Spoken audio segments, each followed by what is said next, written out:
In the northwest corner of South Vietnam, nestled among 4,000-foot high mountains, steep ravines, and thick jungle foliage, rests the small valley of Khe Sanh. At this time in history, it is calm and peaceful, but for 2 months in 1968, it was the scene of one of the most bitterly fought and highly publicized battles of the Vietnam War.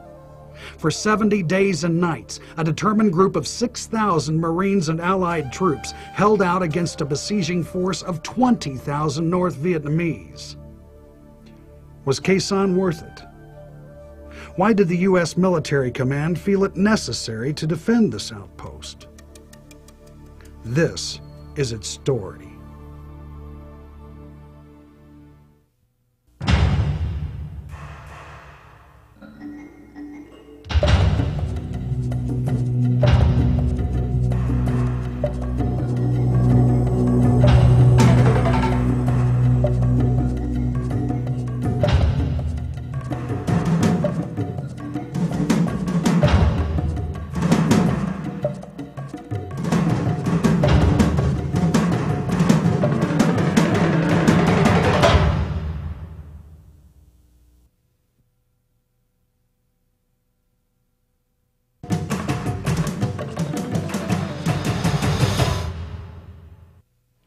Many times I'm asked what part I think Khe Sanh will play in the history of our country, and it's almost impossible for me to evaluate it since I was so close to the situation. However, I can tell you a little bit about it, and perhaps the place we should start is with an orientation of its location and some of the features around it. Khe Sanh, as you know, is located 8 to 10 miles from the Sapone River, which is the boundary between Laos and South Vietnam. It's south of the demilitarized zone and has around it certain hill masses which control some of the infiltration routes coming down in this general area. And of course, Route 9, basically the only road in this area, runs from the Laotian border, continues on through and goes almost to the coast of Vietnam. In about April of 1967, the battalion surprised an enemy element on this particular hill mass, and eventually it resulted in the Marines seizing Hill 861, 881 South, and 881 North. After these had been seized, it was determined that a small unit should be placed on Hill 950 in this general area here, so that when August of 1967 rolled around and I took over the base, I found myself with troops on 881 South, 861, and 950. By December of 1967, intelligence sources indicate that 2 North Vietnamese divisions are assembling around the base at Khe Sanh. The Communists could be preparing for a major assault. If the base is to be defended, it will have to be reinforced. The decision is made by General William Westmoreland, top commander of U.S. forces in Vietnam. The Marines will stay and fight. The U.S. begins shoring up its own defenses. Units of the U.S. Navy construction battalions are already at work on the airstrip that will bring vital supplies to sustain the garrison. Marines are busy digging trenches and building bunkers. As reinforcement battalions begin flowing in, planners try to strike a delicate balance between having sufficient men to repel an attack and too many to supply by air. The weeks that follow are relatively quiet. Marine units continue their patrol operations with very little enemy action. Khe Sanh was an important outpost. If the enemy had taken this outpost, I think the province of Quang Tri and the DMZ area would have been in jeopardy.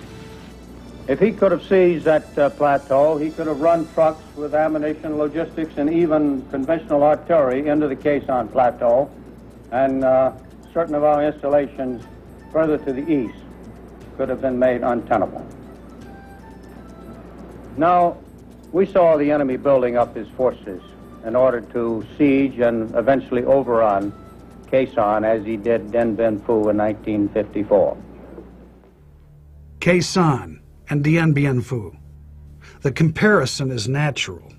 In August of 1954, French paratroops had moved into the Viet Minh stronghold, then a part of French Indochina, located in North Vietnam. Bringing in heavy artillery, tanks, and equipment, they prepared for the communist attack led by the North Vietnamese general Vo Nguyen Giap. But the French found themselves outmanned and outfought. They were surrounded, cut off from their source of supplies and reinforcements by a superior artillery, crippled by a lack of air power and crushed relentlessly in Giap's powerful nutcracker. The end was inevitable. The French were overrun, forced to capitulate.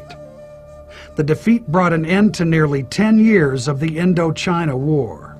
2 months later, the armistice agreement was signed at Geneva.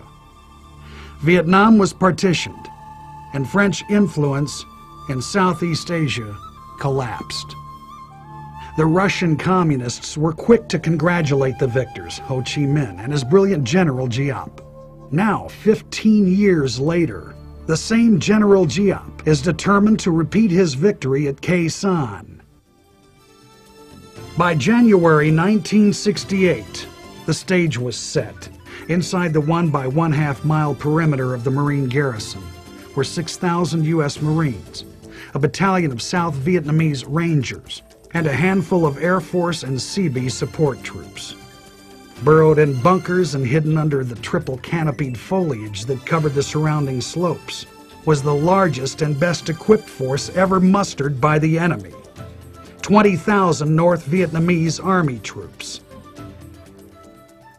On the 19th of January, there was a recon patrol which had gone out in this general area north of Hill 881 North and ran into considerable trouble, and it really developed into quite a tense situation, but eventually we were able to get them out and brought them back to Hill 881 South. The next day, a full Marine company is dispatched to deal with the enemy force north of Khe Sanh. They run head-on into a battalion of North Vietnamese regulars. The fighting continues all that day, but by nightfall neither side has made any significant progress. With plans to continue the assault the following morning, the Marines return to their base camp on Hill 881 South. They are jolted awake the next morning by heavy mortar, rocket, and artillery fire. The enemy has also launched a simultaneous attack on nearby Hill 861.